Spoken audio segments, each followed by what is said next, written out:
Good evening and happy Thursday, everyone. Thank you for attending Dialogue with the Deans. Well, Dean, my name is Stephanie here. I am the Alumni Relations Coordinator through University Advancement. And today I'm going to introduce our facilitator, Brian Bloom, who's the Professor of Organizational Behavior and Human Resource Management, who's going to facilitate a conversation with our new Dean of the School of Management. I do want to let you all know that we have our Q&A feature that is active. So if you all have any questions that you would like to ask our dean after the conversation is complete, you can post it in there and we're going to try our best to get to everyone's questions. Also, we will be finished before 7:30, which is in lieu of March Madness and the basketball game. So I'll make sure that you all do not miss that. And otherwise, I hope that you all enjoy this conversation. I'm going to pass it over to Brian.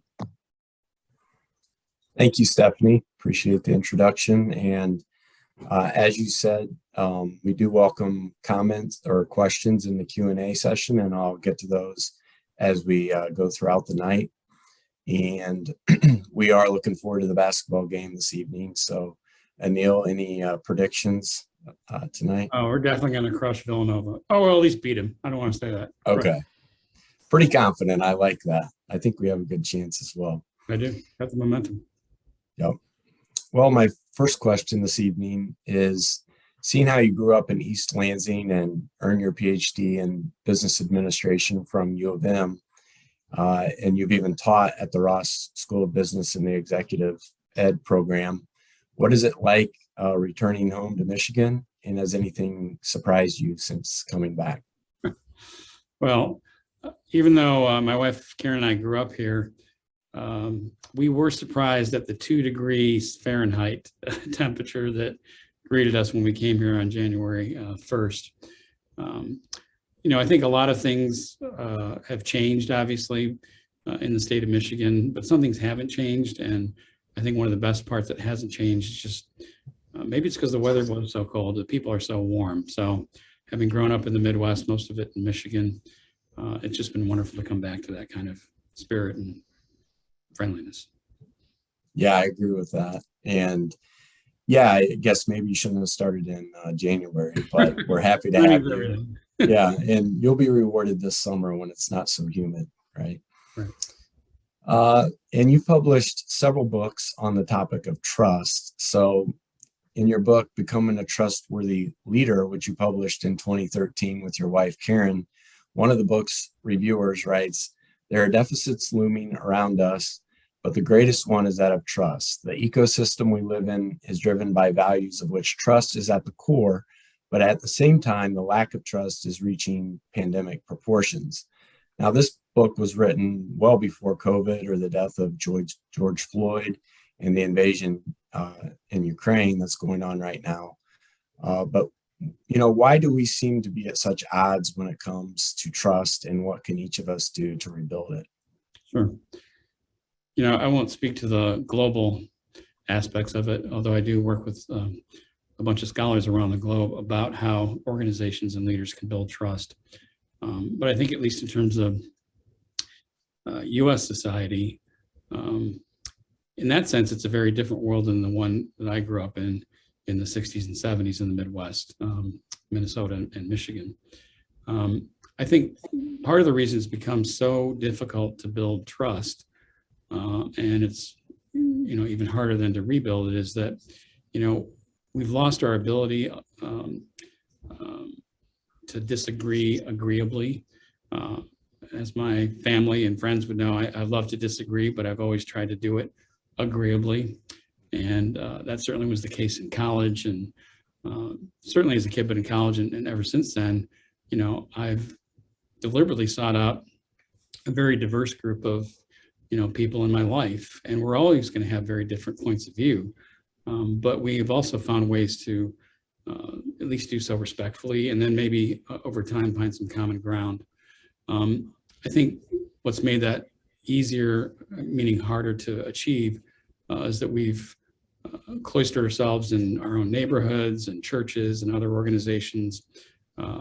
People go in and out of their neighborhoods, the garage door closes and you really don't, talk to people. People don't hang out like they used to when I was growing up outside.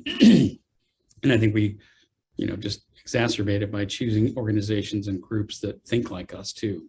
So, I think, and then the very last part of that would be it just gets accelerated, or it's an accelerant when you talk about social media, because that just further creates a tunnel vision. People call it an echo chamber, but I think it's really, for me, it's just a tunneling in terms of what we can even think about, much less talk about. So I think the solution for it is we really just need to get out there, and get to know people who are quite different from us. So my wife and I and our family, we've always deliberately sought out to encounter people who are quite different from us, not just in our walks of lives, but just about all the kinds of organizations we might join and so forth. And I think once you start to get to know people who are very different from you in an environment where you can spend some time really getting to know them, you really find out just how much in common you do have. Certainly our humanity, but a lot of other things. I remember when I taught a couple times in Turkey in the late 2000s. It was a mostly Muslim group of executives that I was teaching, yet we ate meals 3 times a day. And at the end of the week, I still remember this guy who's now become one of my very good friends, a Jordanian, said, "Hey, you're a Christian, I'm a Muslim, but we are able to get along really well because we have the same hopes and fears and dreams and things like that, family and so forth." So. Yeah, it's a good example of how we can still have trusting relationships, even if we don't necessarily agree with everything or every perspective that somebody has. So thank you for sharing that. It's critical for professionals to stay on top of their field. How do you go about doing that?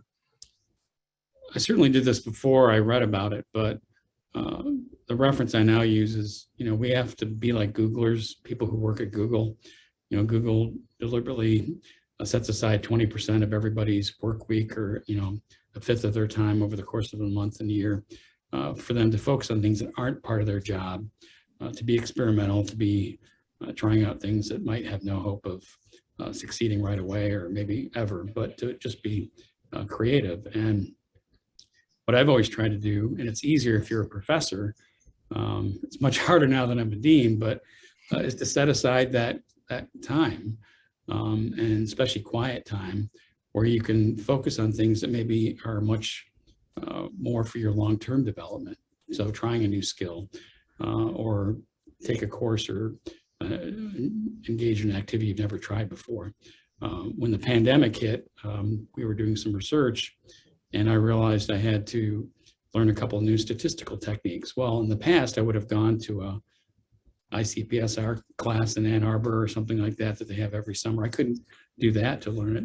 So I was able, thanks to the internet, to teach myself that stuff. But I still had to reach out to people to get some help and assistance. So I think it's so important to try things that you haven't ever tried before, but then stick with them long enough to either a point where they become fun or even something you might be able to master over time. I think it's back to the earlier question too. If you surround yourself with a bunch of very diverse people, you're going to learn a lot that way too. And then you might also say, wow, that's something I really better dig into, because that person's really having a great time doing that task or job or hobby or whatever that might be. Yeah, thank you. And you mentioned that you're seeing it a little more difficult as a dean. Can you talk any more about that? I assume your schedule's probably more full with meetings and so forth. Well, I did anticipate how many emails I was going to have to process. One of my mentors back at East Carolina, the current dean now, Paul would tell me, just get ready for this onslaught of, hundreds of emails and so forth. What I didn't fully anticipate was just how many Zoom meetings that I have to go through, and I would say endure by the end of the week. It's just like anybody who wants to do another Zoom meeting, I think should have their head examined, because there's a lot of other ways I'd rather interact with people. So I think that's limited, some of my obviously quiet time, but I think it's also just, I'm still at the beginning stage of the deanship. I'm getting to know people, and as I'm getting to know them, then some things will become a little bit easier, might free up a little bit of time. I have to hope anyway. Right. There's hope. All right. So do you have any research interests that you are pursuing? Yeah, that's one thing. And that gets back to, how do you keep at the top of your field? Even though I am deaning now, I'm not going to give up my research stream. I'll do less of it, obviously. But one of the projects that I've really enjoyed doing, even though it's occasionally very frustrating, is a team of researchers and I are looking at how executive teams build trust and respond to crisis. And when we started this research project, actually what I did, some of the early work in my dissertation 30 years ago, I had no idea I was going to be dealing with a pandemic in terms of the current time when I'm doing my research. And I think some of the insights that we're getting already from our study is that, a top executive that delegates authority and power to the rest of the team reaps a lot of benefits. So I think empowering people is really important, but you also have to share information, quite widely, and not just be transparent as a leader, but make sure the entire organization knows the score of what's going on. And then I think third is to be able to come together, collaborate, and pool those really scarce resources, which at the limit, something's always scarce. Time, for example, there's only so many hours in the day. So I think those insights will probably continue to be relevant going forward. Well, it sounds like that research could apply pretty directly to the role you're in, right, as dean. So the collaboration and managing scarce resources, right? Yes, in fact, I do tell my staff and faculty to hold me accountable to my own rhetoric. So whatever I've written in the books I've written and other things I better stay true to. Very good, thanks. And what critical component of your position seems to make this work challenging? Yeah, other than just, like I said, the sheer onslaught of meetings and so forth. As I get to know everybody, and it's what I would hope, because it's the diverse group of people, there's a lot of different values and perspectives and goals among the faculty and staff and students, and as I'm spending more time now with alumni. So what I need more than anything, which I'm slowly but surely carving out time, is that quiet time to start to synthesize all those different perspectives, because we do have to, all row in the same direction, or whatever metaphor you want to use. We all have to work together for a common cause. And the thing that makes it easier is, at the core, at the foundation, I think everybody really is focused on helping our students succeed and thrive, both educationally and professionally. The process by which we get there or help them thrive and succeed, we may have different perspectives and points of view. So I'm just going to have to spend, more and more of my time as I'm gathering all this information, trying to synthesize it. And as you know, that's why I call an extra faculty meeting this spring to help in that synthesis. Right. Yeah, we're looking forward to that, because as you're saying, you certainly want to collect the information, you want to be able to process it appropriately, but at the end of the day, decisions have to be made, right? And moving the school forward, moving, whatever aspect we're making that decision on. So yeah, that's a good point. So I want to encourage the audience to submit questions. We have plenty of time to get to your questions. We want to make sure we answer any questions you have. So if something that we're talking about spurs a question, put it in the Q&A at the bottom there, and I'll get to it right away if it's relevant, or get to it a little bit later. But we definitely have time for your questions. So the next question is, what challenges are university leaders most likely to wrestle with in the next few years? Yeah, I think this is probably true of all universities. It's certainly true of UM-Flint and the other places that I've worked at in my career. But having come through this pandemic and having to pivot quite quickly to a largely, if not exclusively, online teaching and learning environment, as we're coming back to campus and as the pandemic subsides, becomes endemic or whatever, I think we're going to have to figure out how do we engage our students. We've started to figure out how to engage them in a virtual environment, but I think when they come back for a face-to-face or a hybrid learning environment, I don't think we can just go back to the way we did things before.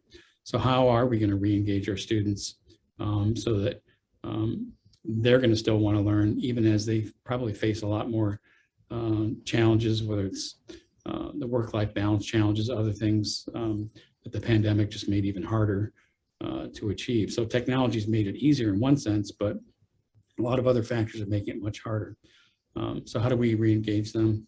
And then I think the other thing that I'm going to be focusing a fair amount of my time increasingly over the next few months is to how do we document as a university, or how other universities document what I call the delta, or the transformation that we're doing with our students. So whatever they come with, whether they're coming right out of high school or community college or getting an advanced degree, they have some wherewithal and they want to fully realize the potential of that wherewithal.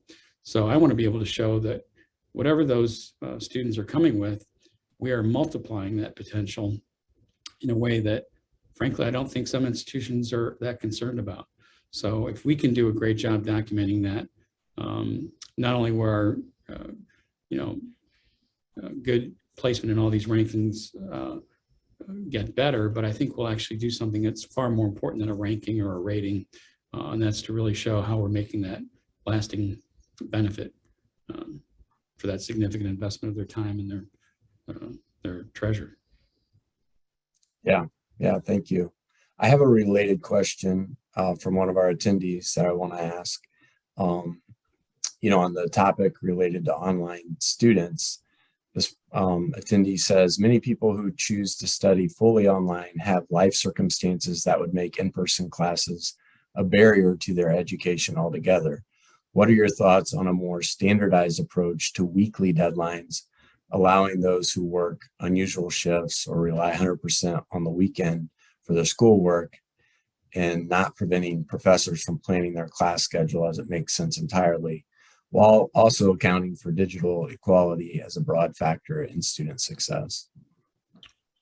Okay, I think that's several parts of that question. Yeah, there's a lot there. I can come back to it, but I think generally they're asking, what about this flexibility online, and what if there could be weekly deadlines, and try to really work with a student who needed that flexibility. I assume weekly as opposed to like a specific deadline on a date or something like that. That might be what we used to do in the syllabus.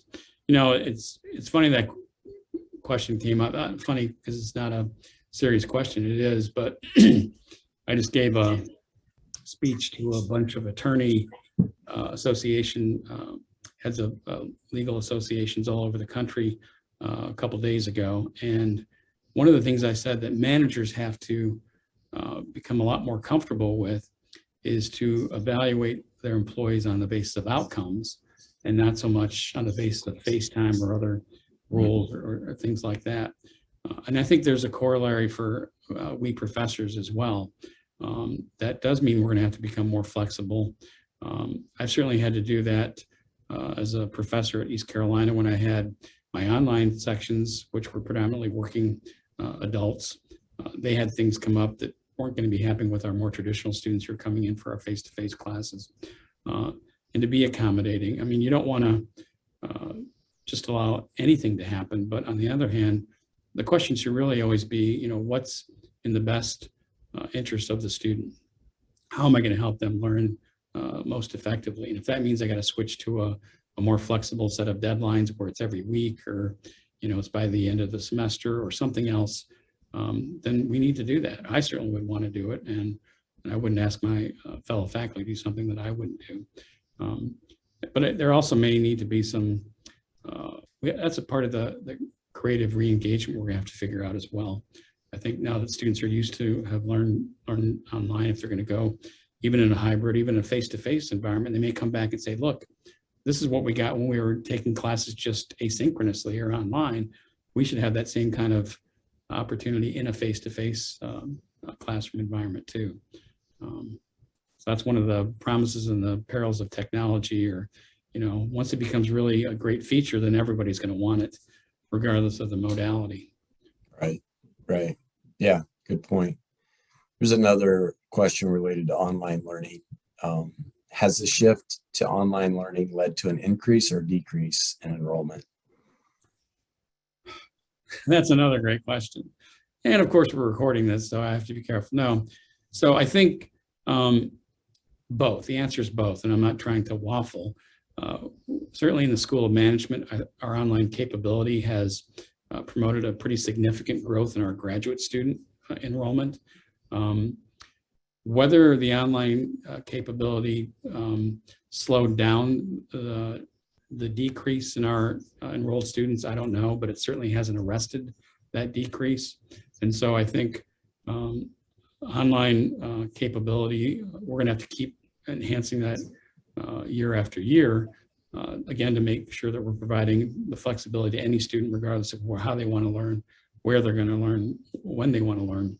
Mm-hmm. But I also think that, we could increase our enrollments, and I'm planning on helping the faculty and staff do this by leveraging a lot of capability in online education that hasn't happened yet, which is a lot of collaborative potential. And by that, I don't mean peer-to-peer learning or peer-to-professor, but bringing in alumni and other subject matter experts into the classroom more frequently. That's easier to do.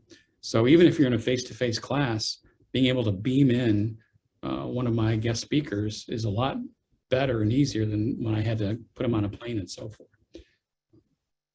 Right.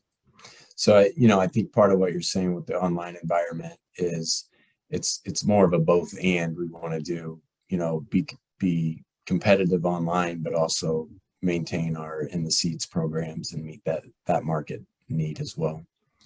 Yeah, as the faculty already know, I'm a huge proponent of bringing more of our students back to campus. Actually, in a coaching engagement with a student today who's been taking a lot of his courses online, he just can't wait to come back to campus and take more of his classes that way. And I do love to be able to see and feel and hear my students in a way that I can't do virtually. But at the same time, if I look at my own work and how that's evolved over the last 3 decades, it's increasingly leveraged the power of online capabilities. So again, to your point, it really is that Jim Collins, the genius of embracing the both and not the either or. Thank you.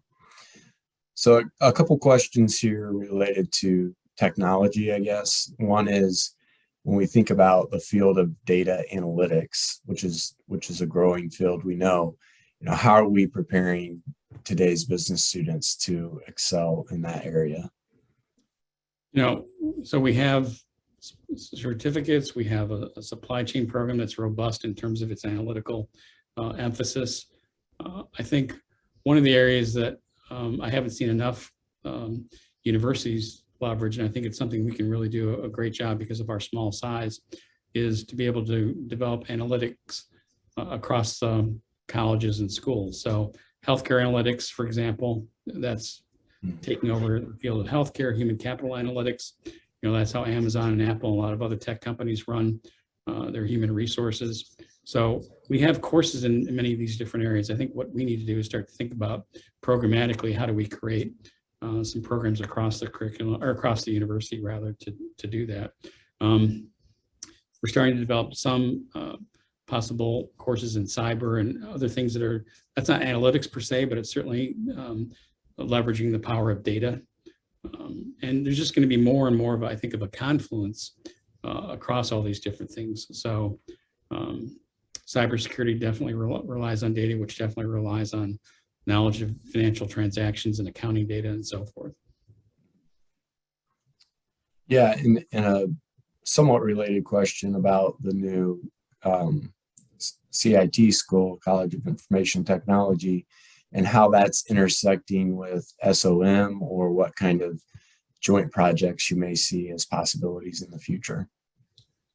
One that just started a couple of weeks ago is we have one of UM-Flint, Flint's alumni, David Zick, is working with not just CIT, where he's been a really strong supporter because he got his degree in physics, but he reached out and wanted to meet with me as the new dean, and in the course of our conversation started talking about as many different companies and all the things that he's doing. So we quickly put our heads together and realized we need to get all the deans in the room, or at least as many of them as are interested. So as they're about to bring a product and a company, a product to market and a company to scale that up, we're working with Chris Pearson in CIT, and Cynthia nursing, and Donna in health sciences. So all four of us had a meeting with David and his executive team last week. And so we're going to now push that out to our students, develop some project teams that will normally would have been housed in just one course in one school, but will now be across the different schools and so forth. So I'm really excited about it because it's, I learn best by doing. So by being part of this particular cross-functional team or interdisciplinary team, I'm going to start to see a lot more opportunities for collaboration across all the different colleges and schools. Yeah, that is an exciting opportunity. How do you see U of M-Flint evolving in the environment of what's termed the Great Resignation, where we know a lot of people have voluntarily quit their jobs and look for either moved on or looked for other careers or other types of employment? Yeah, I think when I interviewed for this job, I said in some form or fashion, I'm an endless optimist. And even though the number of high school graduates has peaked, it's had an increase over the last 20 years, but now it's, definitely probably going to be in a slow decline in terms of total numbers. 75% of the U.S. population still doesn't have a college degree. They may have a partial degree. And so that was one of the things that really attracted me to U of M-Flint was Chancellor Dutta's, degree completion strategy. Well, that's only going to become more important with this Great Resignation, because people may not need to complete a degree for these people who are resigning, or some of them anyway, but they're certainly going to need an upgrading or regrading of their skill set if they're going to pursue another opportunity in another industry, another company, and so forth. So both, I think, in our degree programs, but over time, as I learn the capabilities of the faculty and staff better, I want to create some non-degree programs as well. And I think might as well start with our own family. There's 9,000 School of Alumni, right? School of Management alumni. And if we can help some of them with their professional development, upgrade them, whether they're staying in their company or having resigned from that company, not only will that help them, but they can help us then get entree to their new companies that they're joining or their existing companies. Yeah. So a couple questions about alumni and how, anything that they can do to help you as a dean in the SOM. Okay, good. Glad we're talking that now. For a while, it sounded like a job interview. I was trying to sound smart about as many different things as I could possibly. I've said this to many people already here, and I think I probably said it when I was interviewing for the job, but the world's truly great universities have incredible alumni, right? And that certainly was the case for my alma mater, where I went to college. 60% of us give some kind of money every year, even if it's $1, because we're really proud of that high percentage. But more importantly, and before any of us were asked to contribute money other than that, a little bit to keep the percentages up, we were asked to give of our time and our talents. So for me, that meant right out of college, I was interviewing kids who were thinking about applying to college, where I was going or where I'd gone, and how could I help them in their college application and so forth. Then with young alumni, we would do career panels and so forth. So then it became really easy to be asked for money, because we could see well, gosh, I've spent the last 10 or 20 years helping the university out in all these different ways. And I now really see where that money could be used that would make a real difference. So what I would love alumni to do is, first of all, I can see Alexis's face up there, is to join our LinkedIn group for School of Management alumni, because we're going to increasingly use that to push out a lot of great content, whether it's career development or other kinds of things. So I do want to take advantage of that piece of technology, or that social media platform. The most important thing I really want from our alumni is, first of all, if they would like help from the School of Management, reach out to us and ask for that help. But also then to, if they're in a position, to hire our students for internships. I think the most important thing we can do for our students is to give them one or multiple high quality internships. That certainly made a huge difference for me when I was in college. In fact, Flint native Bill Ballinger hired me for my very first 2 internships, and that really propelled me forward in my career, having those great internships. And then certainly say yes when I ask them to be a guest speaker, or one of our professors does that, to be on those career panels, so that our students can really get the inside scoop of what it's like to work in financial services or have a career in cybersecurity, you name it, soup to nuts. I want to be able to give our students great intelligence that can come from having these alumni discussions. And then if it's appropriate, if you're in that position, to look at our U of M-Flint people first when you're considering hiring somebody, and to pay it back or pay it forward, or however you want to call it, because if we help one another out, 9,000 alumni, that's a huge number. And I think we barely scratched the surface of the potential of that alumni base. Right.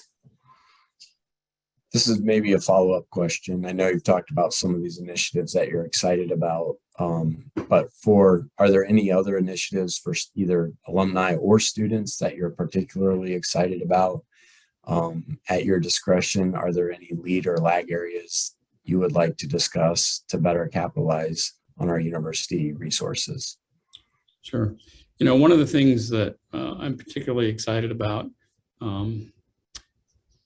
is an effort that came as an opportunity that the chancellor and his cabinet reached out to me and said, as the new dean, you missed this opportunity to pitch a proposal to us for some extra funding if you think it would help the School of Management out. So we'll give you an extra couple of weeks to do that. I guess some of it is a function of who I was talking to, but I think it also reflects, my deep passion for helping students thrive. But I reached out to Brenda Harrison. She's our senior advisor, academic advisor, and asked her to help me put together a proposal. And so as a result of that, with funding from the cabinet and some matching funds from the school, we're going to do several different things. One is we're going to increase our advising capability for our graduate students, because again, as those numbers have increased, we haven't increased our advising, and I want to make sure we do as good a job taking care of our grad students as we do our undergrads. Another part is we're going to broaden maybe some of the aspects of our advising. But one other thing that she and I both, realized we just have to do something about, and I wasn't even aware of, is we're going to go after as many of the 1,100 students who have stopped attending classes at U of M-Flint. They haven't formally dropped out, but they've stopped out, so to speak. And we're going to be contacting each and every one of them to find out, first of all, why they've stopped out, and then what, if anything, the School of Management can do to help bring them back. And I'm excited about that, not just because of the potential with those numbers, but because we have some incredibly loyal, dedicated alumni who are already helping the school out in ways I just couldn't even expect it or hope for in the first 3 months. So one of them has agreed to give $50,000 in scholarships, but not the traditional scholarships, although he'll still do that too, but to support scholarships for students who want to pursue an internship, but will need some financial assistance for a variety of reasons, whether it's to replace some wages from a part-time job they might give up to do that internship, childcare expenses, if they want to work more hours to do an internship. And then also there's always a tuition cost for that 4-credit class for the internship as well. So as we're reaching out to all these 1,100 stop outs, I'm really looking forward to finding out what it is that they need and what can we do to help them. Because those are our future alumni, as many of them as we can get back. Right, right. Yeah, that's a good pool to tap, and they've started down the path, towards a college degree. So it's a matter of saying, how can we help you finish? Absolutely. So that's a good initiative. And I like your points about the internships. Those are so valuable for students in being able to get their foot in the door in an organization, show what they can do. That gives them the opportunity to be hired there potentially as a full-time employee, or highlight that on their resume and what they've done in that internship when they go looking for that maybe first professional job. So yeah, those are great points, and as alumni who are watching this, thinking about do we have internship opportunities for U of M-Flint, SOM students? That's definitely a way to help out. If we can stick with that for just a second, I wasn't happy when I found out that, excuse me, Antonio Riggs was leaving the School of Management for greener pastures. Actually, he's staying with U of M-Flint, which is wonderful. But I thought we're losing a terrific asset there. But the fact he's staying with U of M-Flint is at least softening the blow. But the finalists that we've interviewed and that we're going to be hiring one of them next week, I made sure that they had a strong desire and expertise in internship creation. And in fact, one of them talked about micro internships, short kinds of internships. I brought up the idea of virtual internships, which both of our finalists were very enamored with. So I think we're going to create a lot of opportunities in the coming weeks and months. And as a result, just of having dinner with 4 of our young MBA alumni, I think 3 of the 4 now have all reached out with some internships and some permanent job opportunities for both our students and our alumni to apply for. So again, that's just 4 people, and we're already off and running. So I'm excited. That's great. Another attendee says, I know you want to improve alumni and current student engagement. Aside from that, any other goals or changes that you currently have in mind thus far? Well, we have the game coming up in 20 minutes, but Right. I do have a lot of goals. I think, one, it's going to take longer just because it's farther away, but I do want to talk to our brothers and sisters, excuse me, in Ann Arbor and Dearborn. I think that's another great opportunity.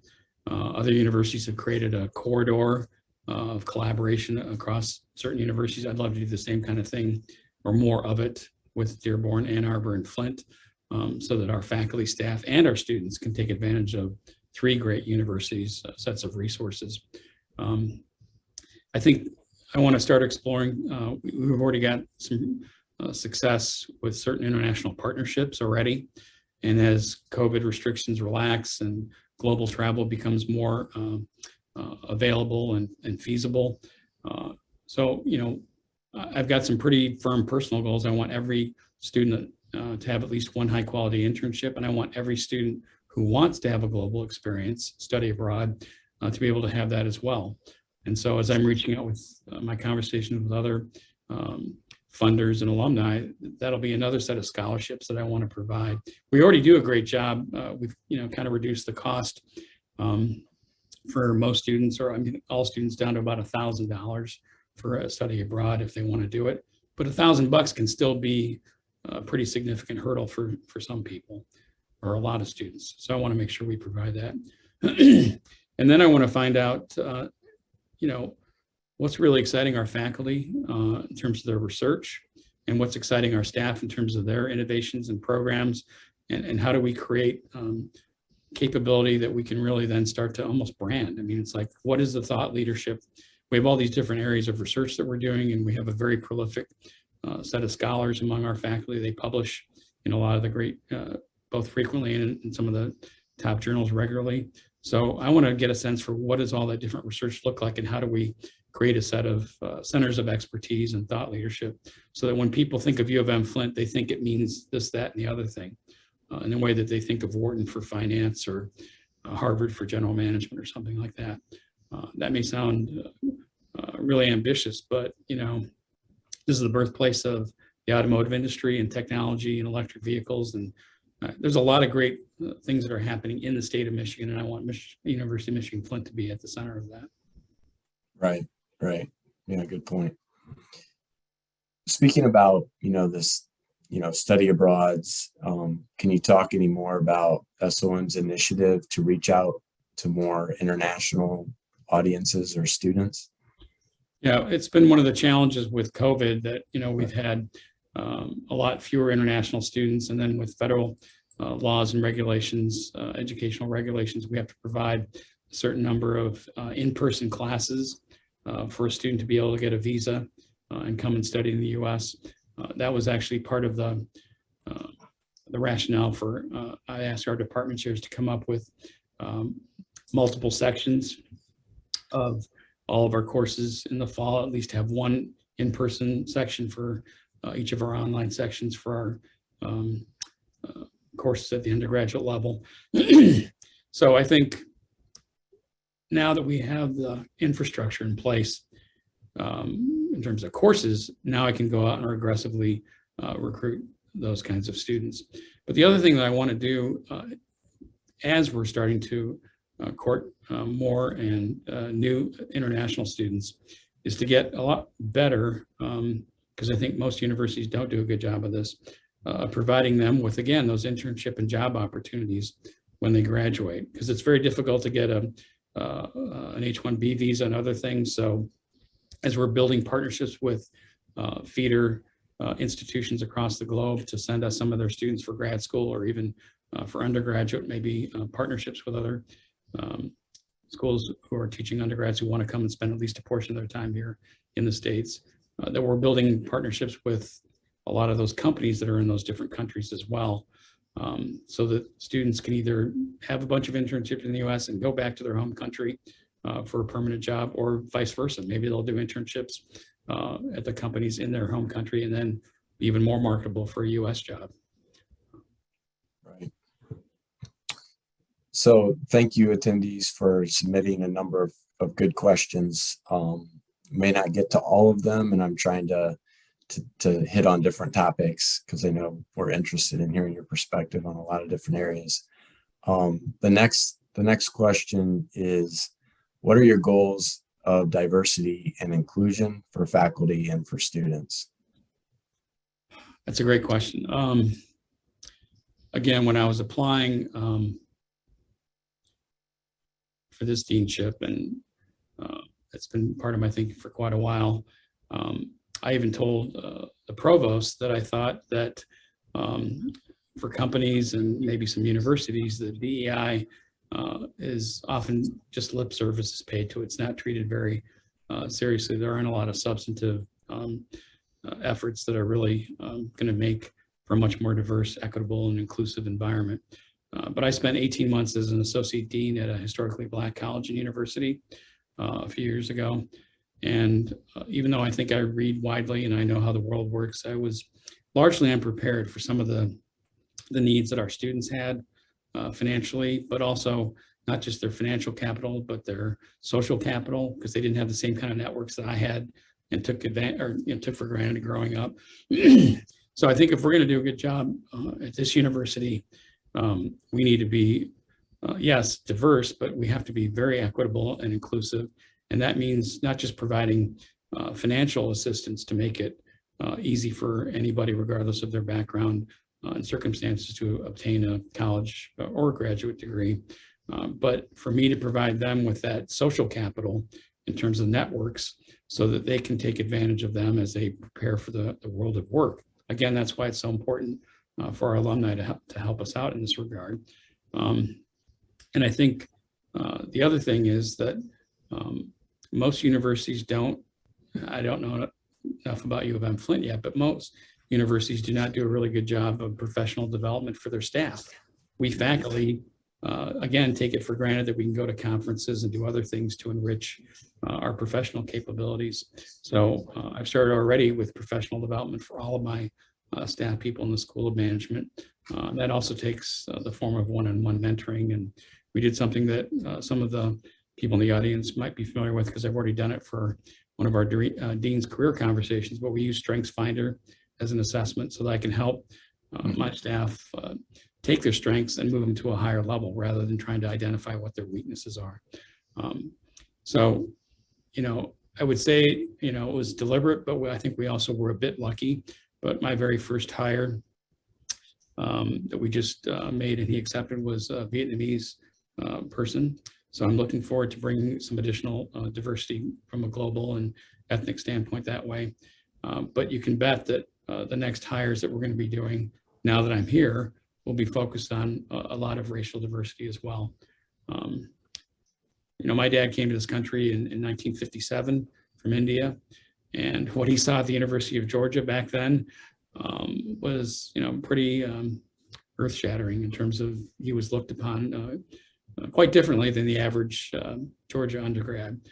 So that experience certainly helped shape his experience as an immigrant. A fairly dark brown complected man kind of shaped my own experience growing up too. So I want to make sure that people here feel like, regardless, I'm here to be an advocate for them to develop, but we need to go after people that don't look like us, because I can look as white as the next person until the end of the summer anyway. So, we have a large population in this country, in the city, in the state. We need to reflect that population in our faculty and our staff. Yeah. Well, some great questions to, reflect on your vision and your goals and ambitions for the school. So I appreciate you sharing that. We have a few minutes left. I think we'll take a step back in time, if you will, and ask you a few questions to get to know you as a person a little better as well. What did you think you were going to be or do when you grew up as a kid? So my dream was to be an astronaut. That didn't happen, obviously. And so I did become, a big fan of astronomy, and so I'm still, a big fan of that. But I think that that desire to be an astronaut really reflected both of my parents, allowing me to be very curious about a lot of different things. And so as a result of that upbringing and early childhood experiences, I'm really curious about a lot of different areas, but science and technology is actually one of them. So you will typically not find me reading a bunch of business books. There are a few. If everybody raves about it, I usually jump in and read that particular book. But histories, biographies, science, and technology are where you'll typically find me spending my leisure time, of which I don't have much left anymore. Now that you're dean, right? That's eliminated. Yeah. So you didn't become an astronaut, and I guess take us from there. Either your first job after college, or how did you end up in a PhD program or in academia? Yeah. Talk to us a little bit after what happened after that. Yeah. Not a big surprise that I became a professor. My dad, like I said, is from India. He was a journalism professor at Michigan State. My mom was a first-generation college grad, and for both of them, education was really, really important. My dad also said, you have two choices: you can get a PhD or an MD. Well, 7th grade biology and dissection, forget that. I never wanted to be a doctor anyway, but that pretty much convinced me. That's why my middle brother's an orthopedic surgeon at Stanford. But I went off to college. I studied economics, which I really loved, because it was, I went to a place that had a liberal arts, kind of an education you had, but it was also analytical too. So I could have kind of science and math and history and everything else all together. But I came back, and this is why internships are so important, because my then girlfriend, now wife of 36 years, was a co-op student at Oldsmobile. And so she helped me get an internship interview. And as a result of that, I got a summer internship with Oldsmobile and then a permanent job after that with Olds, what became Buick Olds Cadillac. And those jobs I had early on, like I said, the 2 internships with Bill Ballinger, that summer internship with Mike Gannon. I mean, these people are lifelong friends of mine. I've stayed in touch. Karen stayed in touch with Mike Gannon. He's actually being profiled extensively in this new leadership book that's going to come out this summer. He's just been a great guy who taught me so many important lessons early on in my career. And I think one thing that he taught me, and I think this is a teachable moment for the students out there or young alumni maybe, Karen had gotten a 1 on the GM rating scale for her work under Mike Gannon. And then when at the end of the summer, and I had a great summer, everything went incredibly well, really cool project, and got a lot of attention by the vice president at Oldsmobile and so forth. But Mike sat me down and said, "You're getting a 2, not a 1. And I know you're going to be disappointed because Karen got the 1, right? So why didn't you get a 1, Aneil?" And I racked my brains like, I did everything I was supposed to. And he said, "Exactly. You did everything you were supposed to. You did incredibly well. But for some of the mundane tasks, filing, whatever else, you let people know, is that really good use of my time to be?" And said, "Now you're studying economics, right? Yeah. So you understand opportunity cost. Yeah, I'm getting set up for a trap here." He goes, "So what's a better opportunity cost? For you to do it or for me to do it?" You're right, Mike. So those early lessons in my career really continue to pay handsome dividends. Yeah, very good. So a couple more questions. Do you have an Instagram account? And who do you follow, or who do you? Yeah, well, okay. So full disclosure to the audience, some of these questions I was told of ahead of time, not all of them, most of them not. But so I do have an Instagram account. I'm really inactive with it. It's called Wolverine Tiger. You can follow me on Instagram, but you're not going to get any really cool pictures of, well, spaceships or anything like that. So I want to be an astronaut. You're going to see largely a feed that's going to be mostly of my dog, Kona. Because the people that I follow most frequently on Instagram, I've got a bunch of friends and so forth, but are my 2 children and my wife, and of course they're always posting pictures of Kona, and that's what I end up posting a lot of pictures of. I don't have time to consume social media the way I used to, although I still spend a fair amount of time on LinkedIn. But whenever I do get on Instagram, I'm looking at all these pictures, going, "Wow, their kids are a lot neater than ours were." I don't see any of the messes. It's kind of that danger of being on Facebook too much or something. Right. But then every once in a while, you'll see this totally adorable picture of a kid or a dog. And that's the kind of stuff that I enjoy watching or seeing on Instagram. Very good. Well, I'm going to get to one more of our attendees, our audience questions. Because this person's picking up on, the strength finders you mentioned, or any kind of personality or self-assessments. And, is that something that you would have faculty or staff do? And, if yes, would you encourage them to share their scores or, something about them with others? Yeah. My background is actually like yours, Brian. It's organizational behavior, which has a heavy dose of psychology and sociology. So no big surprise, I'm a big fan of these kinds of assessments. And whether it's Myers-Briggs or StrengthsFinder or other things like that. So I did ask all my staff, as you know, as a faculty member with faculty, you have to be a little bit more, it's going to be more of a, I'm going to ask the faculty if they want to do it. Hopefully they're going to see the staff really making good use of it and then want to do it. That's what I did at East Carolina. I did it with all of our staff, and then the faculty started saying, "Hey, I'd like to try that out too." But at the same time, I always tell people whenever I do debriefs on these kinds of assessments, it's not your destiny, right? The great thing I love about strengths is, unlike personality, which again, depending on the personality trait, maybe only half of it's genetic or less, and most of it's environmental. Strengths are even less that way, right? Sure, they're influenced by your upbringing, your early childhood experience, other things like that. But it also is shaped greatly by your role, your background at that time up until that point. So as you change jobs and other things, your strengths will change over time. Mine certainly have over the years. And I don't want anybody to ever think like this is, you know, who I'm going to be the rest of my life kind of a thing. Very good. Well, thank you for the good conversation, and we appreciate you taking the time this evening. I think Stephanie is going to come back and give us some final words of advice or wisdom.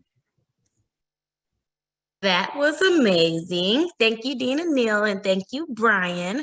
I also want to take a second to thank the other staff members who helped make today possible. So Alexis, Mary Jo, and Dominic. And thank you to all of our attendees, those of you who attended and listened, those of you who were very engaged. We appreciate all of your wonderful questions and your support. If you all want to keep up with everything that's going on with the School of Management, you can follow their LinkedIn, their Instagram, as well as their Facebook. Just type in University of Michigan-Flint School of Management, and there's lots of cool info and updates there. Thank you all again for attending. I hope you can catch the game if you have time this evening, and go Blue. And stop by the office and say hello to me when you're in the neighborhood. Thank you. Bye.